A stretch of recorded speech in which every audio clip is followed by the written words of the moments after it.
was the craziest incident at your school? Two of my high school teachers shared these stories with me. My English teacher told me that years before I was in her class, she had a student who was tall, broad-shouldered, and generally kept to himself. He wasn't a troublemaker, and usually did his work without issue. One day, he came to class with his hand wrapped in bandages. When she asked what had happened, he shrugged it off and gave a vague response. A couple of weeks passed, and he suddenly stopped showing up. Curious, she asked the class if anyone knew where he was. The room went silent before one student finally spoke up.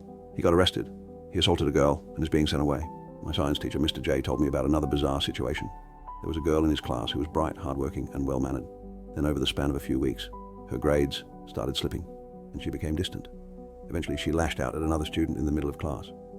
Instead of immediately writing her up, Mr. J pulled her aside and asked if something was wrong. She had always been a good student, so he wanted to understand if something was going on. That's when she broke down and admitted that there was a dead body under her bed. It turned out her mother had murdered her boyfriend and hid his body under the girl's bed, where she had been sleeping every night.